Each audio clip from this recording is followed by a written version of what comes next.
ESPN 94.1 FM and AM 930 present The Drive. Brought to you by Huntington Federal Savings Bank.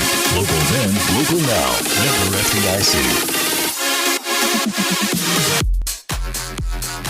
Welcome into the Monday, February 3rd edition. Your Drive begins now on ESPN 94.1 FM and AM 930. I'm your host, Paul Swann. Today at the Union Pub and Grill, 1125 4th Avenue in Huntington. And of course, you can join us on the Miller Lite phone lines, 877-420-TALK. That is 877-420-8255. Miller Lite Hold True, great taste, only 96 calories. It is the original light beer. Dave Walsh joining me, the former Young Thundering Herd quarterback, here as he usually is on Mondays as well. How you doing, sir? Fine. You know, I just thought of something. What's that? The last time the Chiefs won the Super Bowl, I was alive. How's that grab you? How's that grab you? That's where you go. 50 years. Yeah. The last time the Chiefs won the Super Bowl before last night, I saw I that was one not too. born. A lot of people, I've said, wait a minute, I've seen them do it twice now. That's unreal. But no, hats off to them. I had taken them to win before they played because I thought, looking at the two teams, they're just a little more explosive. And then in 6.5 minutes, they showed you how explosive. Double-digit deficit, and they win. And by the way, I'm still bitter about the 49ers winning a couple of Super Bowls. I know. I'm still bitter about that. But you're happy on the other end. I am happy because, hey, how's it feel? Yeah. How's it feel? No fourth quarter comeback for you, 49ers. With the Again. Other way. Again. Fourth quarter fizzle this time. I knew that was going to happen. I just sat there and thought, okay, any moment now, the Chiefs are going to open up. And they Any did. moment now. Here it comes. Wasn't worried. Then again, I didn't have a dog in this fight. The only thing that I was worried about was the 49ers actually winning, which I did not want, Dave. And then 7 minutes to go, you were still worried. No. I knew the Chiefs would come through for me. I was golden. Yeah. I was good. I have faith in the Chiefs. I mean, looking at all the TVs and things and pundits today, it's like, is Patrick Mahomes now the face of the NFL? He's the greatest After quarterback what he ever. did yesterday. Greatest quarterback ever. He's been declared. Yeah, I know. Hey, look, the kid's got a bright future ahead of himself. 24 years old. Look what he did. Look what he did. He's got a Super Bowl. Now he's got to go get a few more. Yeah. And they're already favored to win next year. I mean, that's like the first thing out. They're already looking at 2021. I said, let them enjoy this one first. Well, the Bengals are a few years out. I know.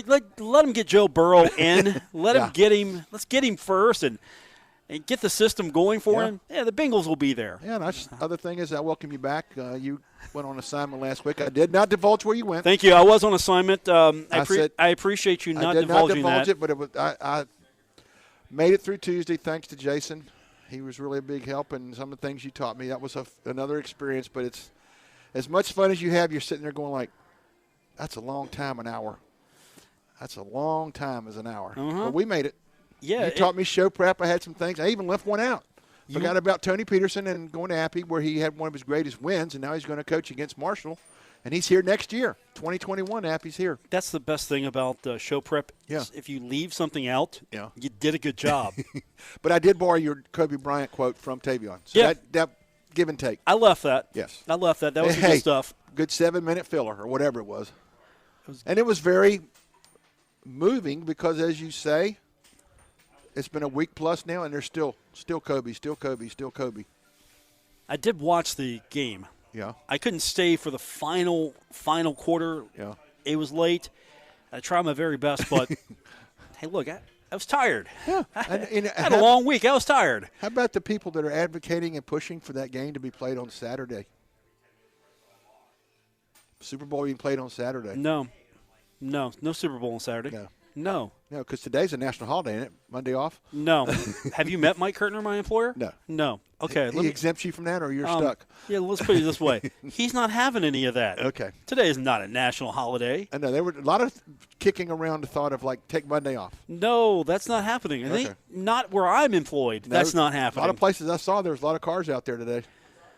I don't know where people get that. Yeah. I mean, the game was over in a timely fashion. Yeah. I mean, it went by pretty quick. Yeah.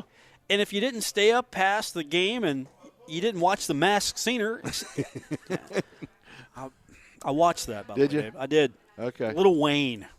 He was the first singer Lord. unmasked. Okay. Little Wayne. That is an intriguing show. I have to give him credit. So I don't get this. Hey, I got to take off today because the Super Bowl was over at 10, like 4:15 after 10. It was over. It was over. And, it wasn't ridiculous. There you go. You Say goodnight to everybody. Hey, if you got stupid drunk, that's your fault. That's right. I mean, come on now. You've had a year to prepare for this. You knew what was going on. Amateur night. That's what I call it. It's amateur night. Yeah. So but I did watch it off and on, and then when I was down, and then all of a sudden, 6.5 minutes to go, Mr. Mahomes said, okay, it's time to play. Touchdown, touchdown, touchdown. Give us the trophy. I was not overly impressed.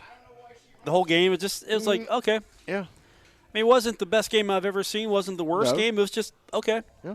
Wasn't fireworks. Wasn't, I don't know, maybe I just wasn't interested. Well, maybe the advertisers are happy because you had to stick around to the very end, because sometimes these things get to be blowouts. Oh, yeah. And you just go click or go to something else. And if you're in the second half TV commercial, dropping your $1 million, nobody's watching. Yeah, but the TV commercials weren't that good this year. I know. There were a few standout. And there was mixed reviews on there, as we talked about before we went on air. The halftime entertainment, there was mixed reviews on that. Okay. What is people? What? Let me step back here. What kind of halftime do you think you're getting? I don't know. With J-Lo and Shakira. I mean, that's top of the line, folks. For their entertainment world, that's as high as it gets. But what kind of halftime do you think you're going to get with Jennifer Lopez, who she likes to dance? And what, she 50 years old? You Yes. wouldn't have known it, but 50. So you know what kind of performance you're going to get for her. I mean, that's Jenny from the Block. Right. So Jenny from the Block is performing, and she's going to do all her dance moves. And then you updated me on the one before her. And then you got Shakira. I mean, and her hips don't lie. There you go. It's part of her. It's in a song of hers, Dave. Since I you're know. not familiar with her musical I was kind of a little stunned on that one, but no. Yeah, but her hips don't lie. From what they were aiming for 25 or 30 minutes, Mr. Goodell and the boys got what they bargained for. And it was basically two power performers, right?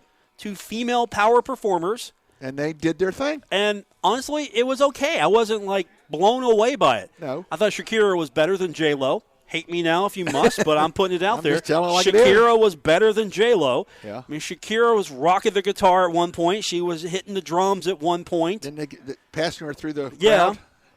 I mean, but boy, that core strength of J-Lo. Yeah. I mean, she was holding herself up on that pole. I was going to say, and she did a movie. 50 years old, she did very good. She did a movie a few years ago, so there's where the poll comes into that. If again, people tuning into this have no idea who these are, because you know the Super Bowl is that one broadcast where nobody has a clue what's going on, and they all tune in. Everybody tunes into the Super Bowl. Oh yeah.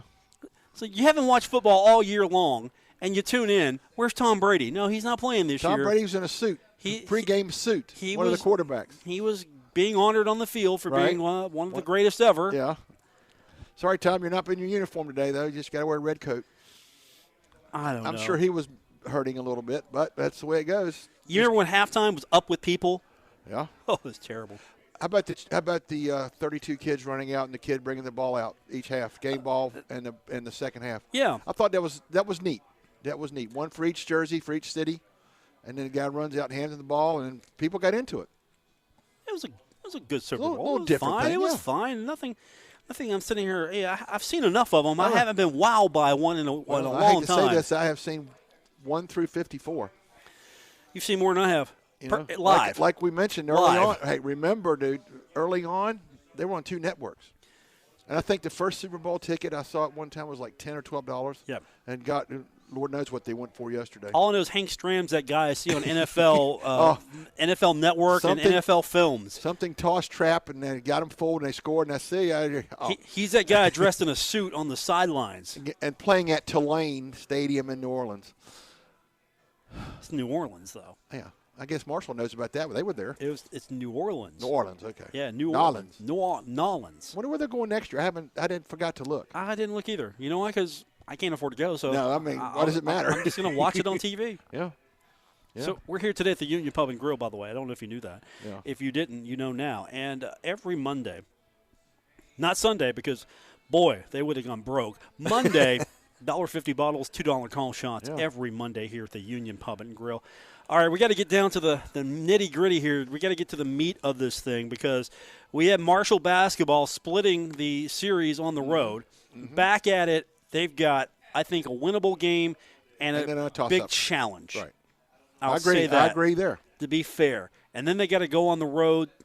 You got to hit Texas. Yeah. And then after that, it's pod play. It's pod 3 more than likely, unless they can do well in Texas. Yeah. So I'm not comfortable with saying they're going to do well in Texas. Yeah.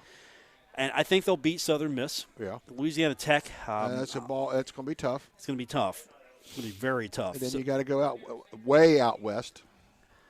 UTSA and El Paso. And the travel. I think one of them's on TV on that road trip to Texas. I think CBS Sports Network has the first game on a Thursday.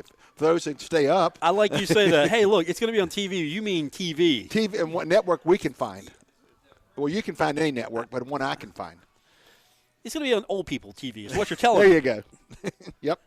We're going to be here until 6 o'clock. We'll take your phone calls as well. 877-420-TALK, 877-420-8255. We got more on the way. It's The Drive, ESPN 94.1 FM and AM 930. You're listening to The Drive with Paul Swann on ESPN 94.1 FM and AM 930.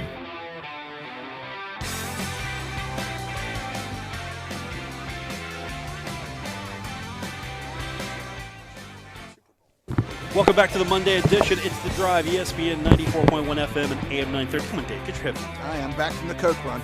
Come on, man. That's what I like about Dave. Yeah. Dave goes and gets me my tasty beverage here. Paul's trained me well. Hey, if you're going to have a co-host, put him to work. Concierge, or whatever you call him. Are you my concierge? Whatever. Okay. Well, we're getting ready to talk basketball. You got a split, but the good news you mentioned a little bit later about Mr. Taylor. But we'll talk about that now then. One little point that I was kind of surprised by. Thursday night, as we thought they might have trouble with FIU, they handled that one pretty well. And you look at Iran Bennett's storyline, it's pretty impressive. And then he goes to FAU on Saturday, and he's no-show.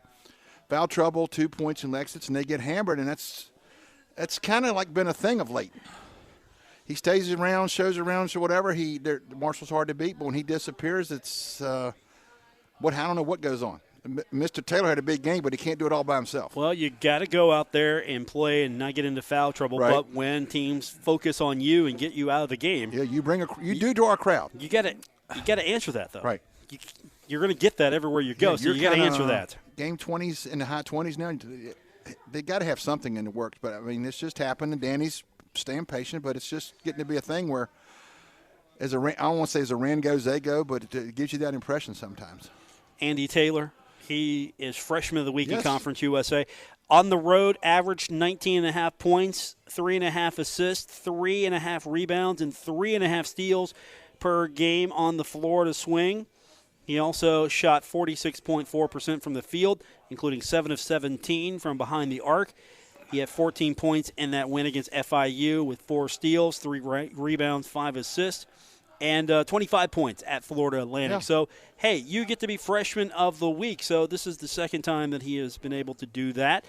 I'm not going to say he's going to win Freshman of the Year in Conference USA, but if he turns in a few more performances, It's going to be hard not to think about it. He's going to be in the conversation. Yeah. Well, I just don't see him. He was able to get Freshman of the Week a few weeks back, December 23rd to be exact. But I think Jameer Young has probably got that thing locked down. He has won it a few more times. Yeah. He has won it November 11th. He won it November 18th. He also picked it up on January 6th, January 20th, and January 27th. It's the Jameer Young Award. I mean, unless 5 times, if I counted right. I don't see. Gorin got it one time. Right. So, Marshall's got some representation here, but Taylor, unless you have a few more weeks of outstanding basketball, I don't think you're going to win that. And I don't think he cares really. No. But it's nice to see the 27 or 25 they had on Saturday. Danny's been waiting for him to hit a few more, and he did. And if you get Jared, Tavion, and him hitting all 3, who knows? But you got to get the big guy down on the paint, as Danny says, more consistent. He can't go one good, one bad, one good, one bad. It's got to be all good, or as close to as good as possible. Jared's won 1 Player of the Week in Conference USA, and that's it for Marshall. Yeah. 1. That's it. That's it. Well, when you look at their spot in the standings, and right now they're looking at Pod 3 in 2 weeks. If that doesn't change, that's probably why. One of the reasons why.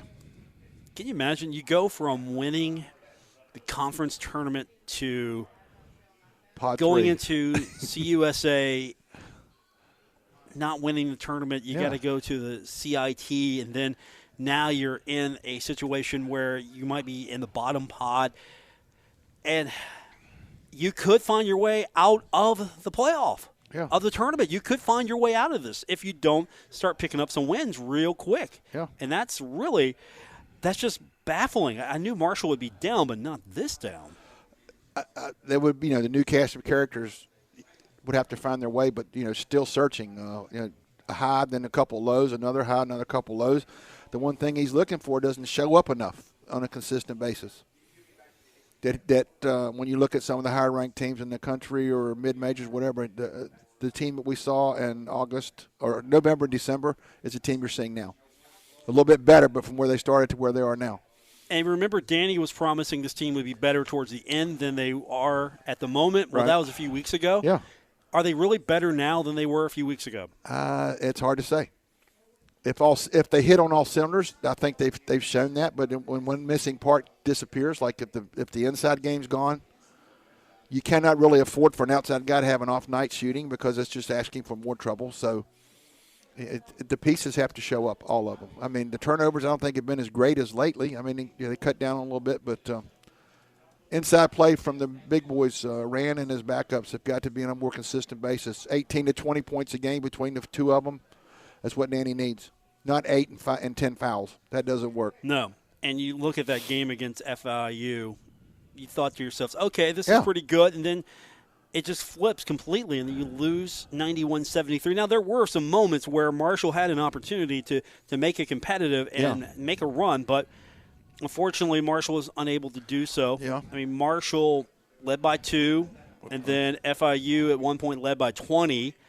And the game was tied for maybe 2 minutes, 30 seconds, give or take. Marshall led for 36 seconds of this game, and FAU led the rest of the way. Yeah. You're listening to it and watching it, and it was like first half, Marshall goes on a run, takes the lead. The team comes back and steals the lead at halftime by 1. In the second half, they do a quick pull away, which means, again, Marshall's got to fight their way back from 10, 15 down. They get within 5 with the ball. And then all of a sudden they miss a shot, turn it over. Their team goes down, hits a 3 or something, is back to 10, and they have the answer. Marshall can never get over that last hurdle. Yeah, and here's the thing. This wasn't a defensive showcase for sure. 8 steals for FAU, 1 block. Marshall, 7 steals, 2 blocks. Second chance points, really not a factor in this game. The big story was turnovers because Marshall turned it over 16 times. Yeah. FAU turned it over 15 times, but FAU made 21 points out of the turnovers, and Marshall only 6. That's, as Danny said that one night when we talked about it at home in the turnovers ball game. He made a long story short ball game. I think it was Western here, and then looked at turnovers in the 20s, and he said that'll get you beat every time. Plus Bennett's out there 20 minutes. He fouls out. Right. And you look at points in the paint. FAU 42 points in the paint. Marshall only 24. I mean, we're at the home games, and you probably heard me over the time, PIP. I know Danny doesn't get all excited about that sometimes, but at some point, points in the paint is going to have to be a factor, folks. It's going to have to be a factor. Well, when you're 10 of 31 from the three-point line, yes, you might want to look for a 2-point shot. Yeah. Because you're 25 of 69 total, and FAU's 35 of 69. They took 8 of 22 from the three-point line. Marshall took 10 of 31. Right. Now, I know 3 is more than 2, but you missed 21 shots. Well, Danny said that for how many times have we heard him in the home games? We've got to shoot threes better. We're shooting them, but when you put up 30 of them and only make 6 or 7, no, that's not what he's wanting. That's not what he's hoping for. And hopefully between now and the pod games that they can, tickle the twine, as they would say, from long range. Because it seems like if they struggle long range and Bennett gets in foul trouble, it's just like, man, this is going to be a long night, tough night. This is a grinder. Yeah, I'm not a fan of this pod. No. Hopefully it's gone. No, hopefully they get their fill of it after this year. Because there's some teams they might not play twice. I'd be fine with play your road partner twice and just play everybody once and then let's go. Yeah. I mean, I don't think you can shorten the season by a few games in conference. I don't know how that would go over in this conference, but that's what I would like to see. Just, okay, you play everybody once, play your travel partner twice, and then let's go to the conference tournament. Exactly. Let's go. Yeah. But it seems like now that they play everybody like La Tech and Southern Mississippi here this year. Then next year they'll go down there.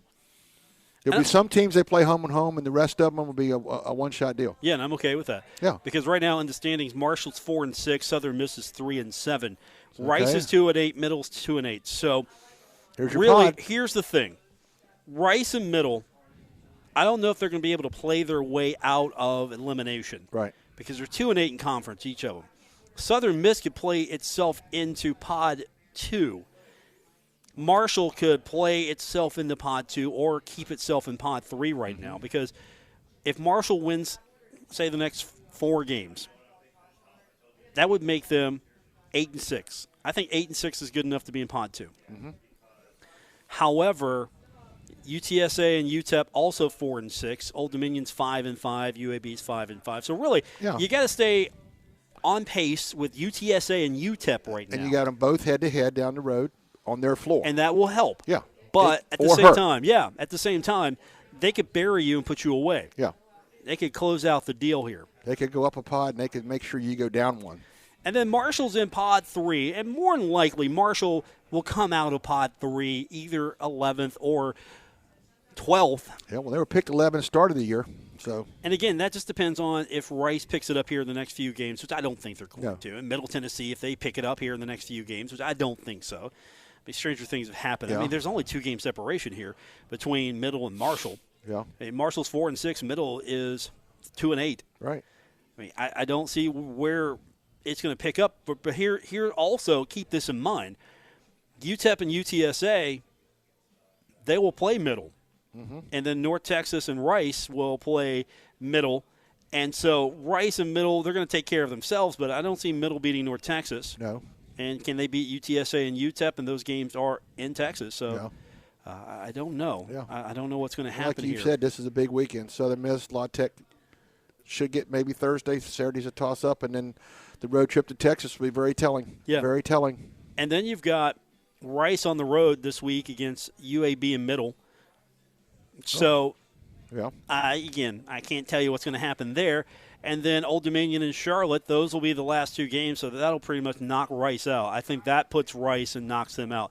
Southern Miss here, because you're keeping an eye on them now. Yeah. Southern Miss, again, we're looking at travel partners here. So Southern Miss will face off against Marshall and Western Kentucky, obviously, with the pod. And then they've got the Florida schools. We saw what happened there. So something could happen. I don't know, but I don't see Marshall being able to pick up enough games to either. It's all going to come down to the Texas schools. That's my mind, because I don't know if Marshall can win against Louisiana Tech. That's just respect for Louisiana Tech. Yeah, I mean, they put a good resume together, and one of the secrets is a good resume is road wins, and they've got some. Southern Miss, doable, very doable, very doable. Texas trip, we have to wait and see. But then we get into Pod 3. Is Marshall going to be in a situation where you just win a couple of games and you're not going to have to worry about being bumped from the tournament? I don't know. This could be hard to get, and here's another thing. Keep this in mind. I'm not saying that they would do this, but do you get to a point where it's like, okay, we're done. Let's just play this out and be done. Play for draft picks. Let's just play this out and be done. Yeah. I mean, do you get that sense that could happen? I don't think that will happen. I mean, Danny's still got faith that at some point in time they're going to flip a switch and keep it on. I mean, we keep him doing up and down switch, but he wants to keep it on. But, they got to split this weekend, but their travel partner, they got beat twice by down there in Florida. Right. So they kind of came back to the pack. Yeah, they're 7-3. North Texas kind of came back because, their last place team beat them. So. And here's your standings right now. Louisiana Tech's 8-2. Right. North Texas is 8-2, and then Western Kentucky 7-3. FIU 6-4. Yeah, so there's your top 4 at the moment. They're locked in right now. And then they beat FIU on their floor. And FIU, I think, is right there in the mix, too. A game behind them. So, but they one of the top 4, they beat on their floor. Mm-hmm. And they beat rather convincingly. And, of course, here's the way the pods work. You've got 4 bonus games. Right. And there will be 5 teams in Pod 1, 5 teams in Pod 2, and then the bottom 4. So you're probably playing somebody again twice. Yeah. And can you imagine you're playing – what if you're playing Middle or Rice or Southern Miss? I don't know. Because last year I think it was Pod 2. They got hot. They won them all. But it's like we saw Florida schools twice. Some familiar faces were back again. Either, you just flip where you played them. So – and it's going to get to a point that some of the people you were used to playing twice You're not doing it. There's no return trip to Charlotte or Old Dominion. No. This will be 2 years in a row they did not get a return trip, them or a Marshall. I'm okay with that though. Again, I like I like the schedule. Hey, you play everybody once and let's go. Yeah, but then this pod thing, and you get to pod one, and I know the purpose of it was, but Judy's got to understand. As much as you and I have talked about it, this league's a one-bid league. I'm sorry. Kermit Davis proved that. He left middle after he got beat, goes down to Ole Miss, gets sixth place, and goes to NCAA. So that's the way it goes. You've got a system which was built for RPI. Right. And this is not helping because this is not an RPI world we live in now. No. They better do something. It's more of a great idea maybe a few years ago, not very good now. No. And then you stick with it.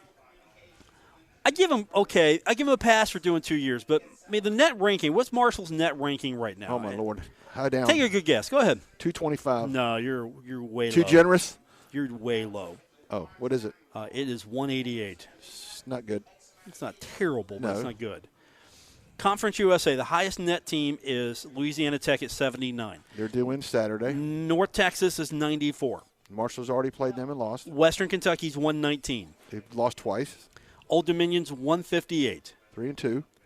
Charlotte's 160. 4-2. UTEP's 180. Haven't played them. FIU is 186. 5-2. Marshall is 188. They're 5-2 against, other teams that are 5-2 against them that are higher than them. They all beat them. Florida Atlantic 191. UAB 196. UTSA 204. Rice is 243. Yeah. Southern Miss is 275. And Middle Tennessee is 287. And those are the Conference USA net rankings. Rice is not at the bottom. No, 243. Well, I'm sure the North Texas win got them bonus points or something. Well, whatever happened, they were 241 last week, and they're 243 now. Well, they lost points. Yeah. We beat North Texas, folks. They are Rice is 2-7 on the road, 2-1 in neutral locations, 4-5 at home, 2-0 against non-Division I schools. Yeah. If you look at where they are ranking-wise, I think we've talked about just protecting the M or whatever these people protecting. Marshall's not protected their home court as much as Danny would want.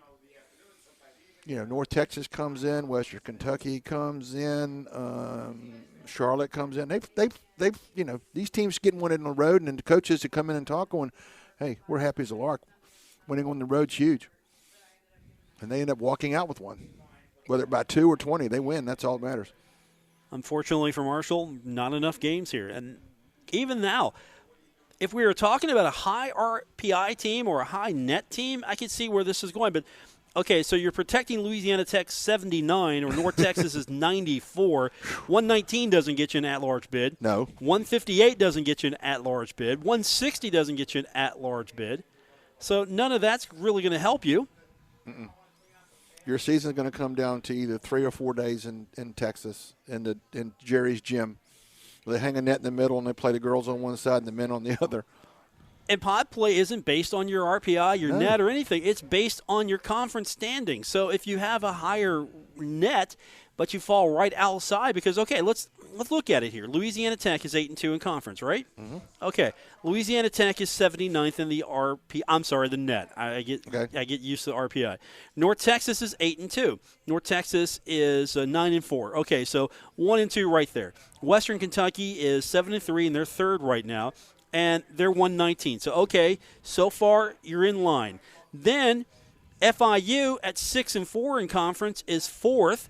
And where is FIU? FIU's 186. So you've got 79, 94, and 119. Yeah.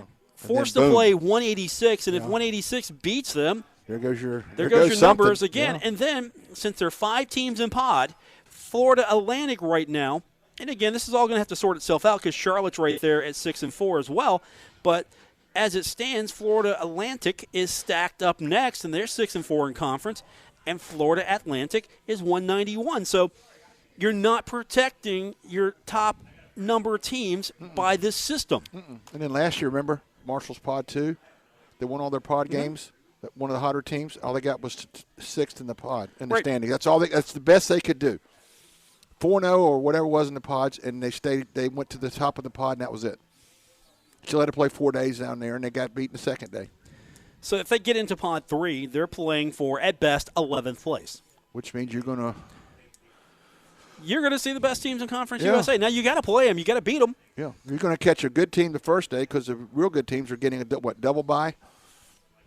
You're going to catch an okay team. Yeah. You're going to get a better team than you maybe would. Yeah. And then you're going to get a real good team if you happen to dodge that bullet.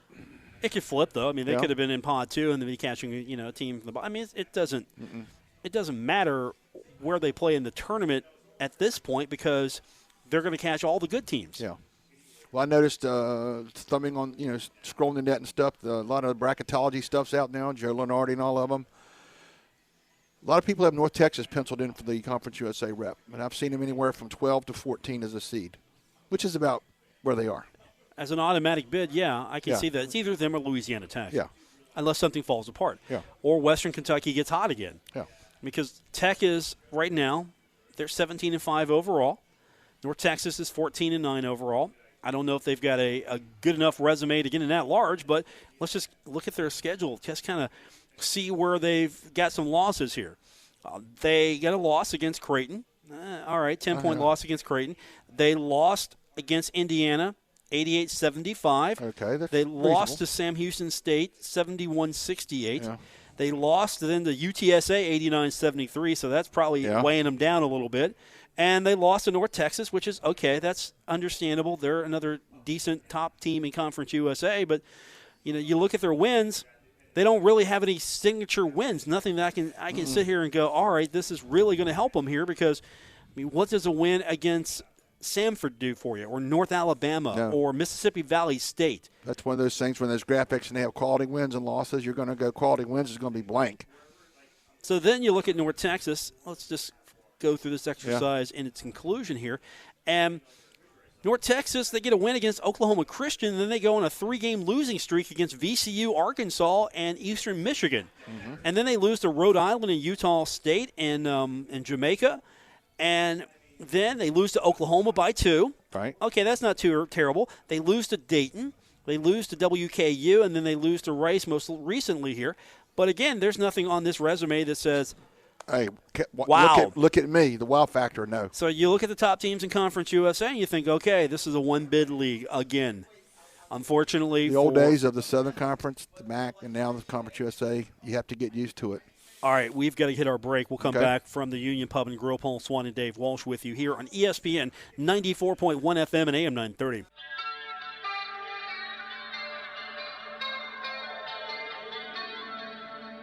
Now, back to the drive with Paul Swann on ESPN 94.1 FM and AM 930. We're here at the Union Pub and Grill for today's edition of The Drive on ESPN 94.1 FM and AM 930. All right, Dave, why are we here today? Talk football, which we've been doing. Okay. A little bit of basketball. All right. Any hoops, other high school hoops? Nothing. I actually saw St. Joe lose a basketball game Saturday. Okay, so you're the reason. I know. No, $1.50 bottles and $2 call shots. Well, that's why we're here. I tried to stay away from that. No, you don't. No, okay. And I'm going to go no further because this is a family-friendly show here. But they did lose the game Saturday. Oh, you watched it. I was over there in Ironton. They played the team from Cincinnati, Mount Notre Dame. Okay. And number 1 Division I in Ohio, number 3 in the nation, and they got beat by 8. It was an entertaining game, good crowd, and they got a one tonight to get back against Boyd County. But they more than held their own. They more than held their own because you're kind of envisioning. Wait a minute, number 3 in the nation, number 1 in Ohio. They eventually they had double-digit leads, but they kept coming back. But too big a hurdle to clear. And the one girl, she was a sophomore. She's on everybody's radar. She just lit them up. They were very tall, very athletic, and they were sort of like some of the games we saw against Marshall last year. They shoot and miss, and they stay there and rebound until they score. One of those things, one of their best plays is shoot, miss, and stay there and score. So it was a fun thing. We're here at the Union Pub and Grill. The phone number is 877-420-TALK, 877-420-8255. Coming up this week, Thundering Herd back at the Henderson Center, taking on Southern Miss and Louisiana Tech. Yeah. Of course, you got Danny tonight, right? We got Danny tonight on the radio, and then we got the Herd this week on the radio. And I'm trying to get some I'm trying to get I haven't eyeballed it 100%, but I have some research that kind of disturbed me when I got the research. Marshall men and women, when they play on the same night, they haven't done very well. No. Or they split. When the women win, the men don't, and when the men win, the women don't. Yeah, And so I've got some research that I need to really go through and just break it down. But just at a glance at that, Marshall's men, if they lose, the women are winning. Right. And if the women are winning, the men are losing. Right. They haven't both won on the same night. No. And I found that, wait a minute, no, that's just an oddity here on the schedule here. You know, and the things we're talking about, I think starting next weekend we'll have to expand our itinerary a little bit because baseball and softball get going or on the verge of going. Yep. Pitchers and catchers reporting soon. I mean, the Marshall baseball and softball. Yeah, no, but baseball period. Yeah, I know. Period. Yeah. And then there's, one of my topics last Tuesday was the Reds are getting a lot of love right now. That could change by September 1st, but they're getting a lot of love. They got off the checkbook express and shoved out some money to get some players. If their pitching comes through, look out. I'm not even there yet. I'm not even there on baseball yet. I know. It's hard to think. God, pitchers and catchers. Hey, look, I'm right at I'm just getting past halftime of the hockey season. Yeah. And NBA is going to go half soon here soon. Yeah. So that's where I'm at right now. But I'm the NBA. The Big Four's too. I'm still on barely the halfway point. Yeah, the Super Bowl's over, and now I got to get into this XFL thing. I know. Starting Saturday. I don't have a team to root for. I don't know who they are. I just know. Exactly. Some of them, I think a couple Marshall quarterback from a couple years ago was on somebody's roster. The name escapes me at the. Okay, he's on Tampa. So you're Chase Litton, who you're talking about. Yeah, Chase is on the Tampa. So that should help. I thought he was off that. I guess. See, I'm going to have to get. But Okay.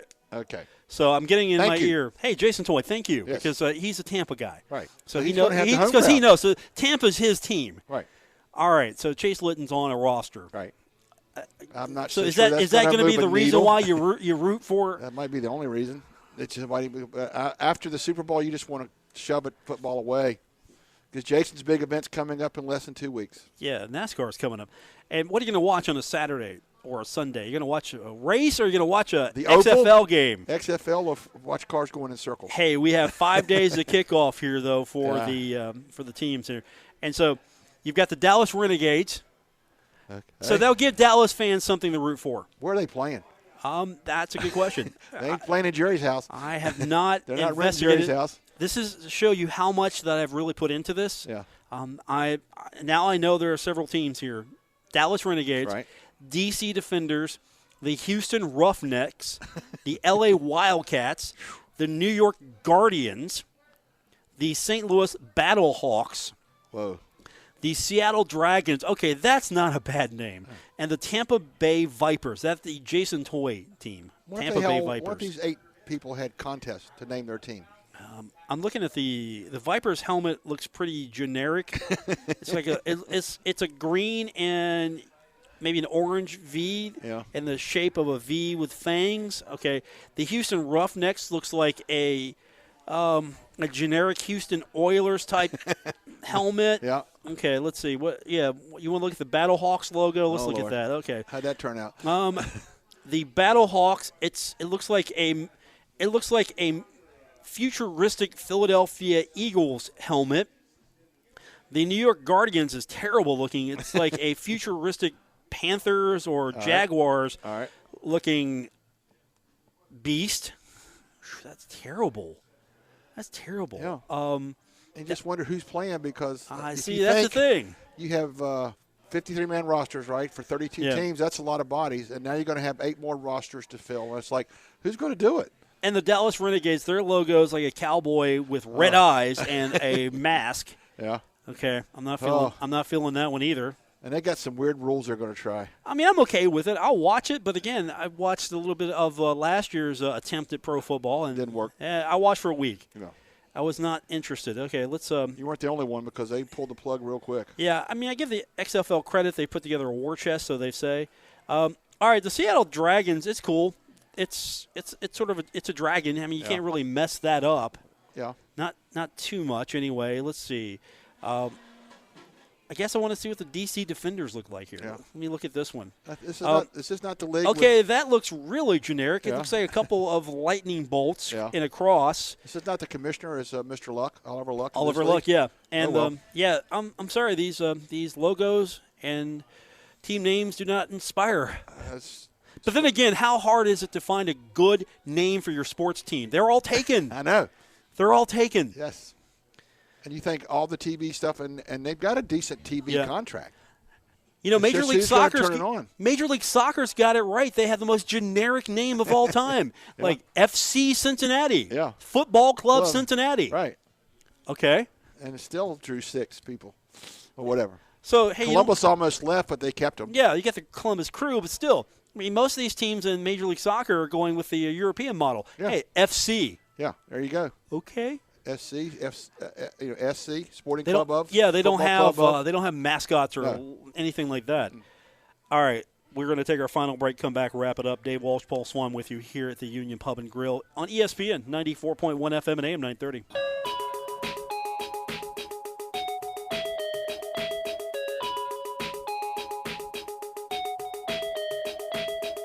This is The Drive with Paul Swann on ESPN 94.1 FM and AM 930. We're wrapping things up here at the Union Pub and Grill. Paul Swann and Dave Walsh with you. Monday special, $1.50 bottles, $2 call shots. You get that every Monday here at the Union Pub and Grill, 1125 4th Avenue in Huntington. Of course, I would say, hey, you can watch football or something on the TVs here, but no, you don't have that tonight. No. You got NBA, you got NHL, and of course, if it's something you want to watch, this is a place to come do it. It's the Union Pub and Grill. Is it still the Kobe tribute? It's been going on for a week plus now. I think it's calmed down a little bit because things are getting back to. They had a flag at the golf tournament yesterday. I think the Super Bowl did something. Right. I mean, it's been impressive. The NHL, they've done their thing. Everybody the did NBA something. teams have done something. Yeah. So I don't think it's something that's going to go away, but I think the tributes are going to be a little bit more muted. Because the major one was the Lakers game against Portland. That was very interesting Friday night. I tried to watch all of that. I really did. I watched it, and then I thought LeBron was very to the heart. LeBron had his notes. He said, heck with this, threw it down and spoke from the heart. Thank you for editing the way he said that. Yes. We carried that live. Yeah. Did you? That word got out? Okay. But he spoke, as you mentioned, he spoke from the heart. It was a safe harbor, kids. He threw the notes away and said, this is what I feel. Yeah, I heard him say that. I'm like, oh, no. We're carrying this. Yes. And ESPN didn't catch it either on the TV. So the good news is, though, it's something. It's going to wind down now a little bit. Yeah, the thing yes and no. I think the Lakers are going to have to now go win a championship. Do something. Because Laker fans are going to want them to go win a championship in honor of Kobe. Right. And that was the Kobe game, right? I mean, the first night, and they lost. Didn't Portland beat them? Yeah, Portland beat them. Yeah. So Portland looked good that night, though. Well, Portland's not bad. Portland's not bad. Plus the fact that, that's an emotional game. I can't expect any human being to come out with all the emotion surrounding that. They called off Tuesday's game anyway. Yeah, I don't think that the win or the loss really mattered at that point. No. If you're a basketball fan. Just the fact that they were on the court was all that mattered. Completely. So they'll get back on track. The Lakers are one of the best teams. Well, the next night they were on court and won again. Yeah. Won on the road. So, they'll be fine. Like you mentioned, all that emotion pinned up for almost a week, and they probably had tears in their eyes as they were playing. I mean, going on the floor, dribbling the ball in one hand, wiping away a tear with the other. Yeah, because for the kids that are playing in the NBA now, LeBron was their guy. And for kids who are coming up, LeBron's their guy. Right.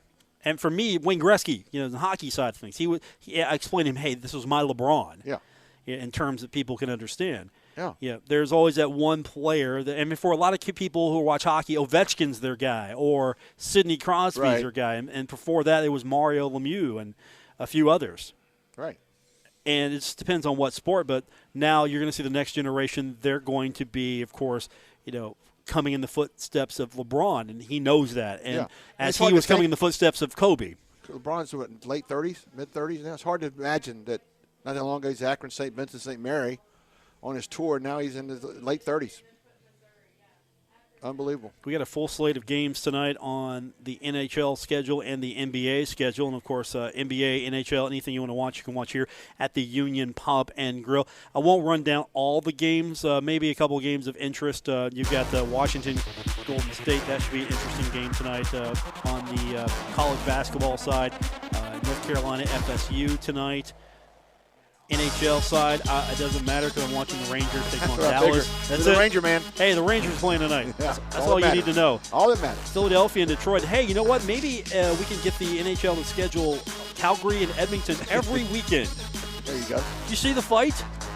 No, I didn't. Oh, go back. Go back right. and look for the highlights. Okay. Thank me later. Okay. They don't like each other. They don't. Battle of Alberta. Just drop the gloves and let's go. Oh, yeah. Goaltenders win. We haven't had a goaltender fight in years. They had one? Oh, yeah. Goaltenders went at. All right. Because one of them had to come down the other end. Yeah.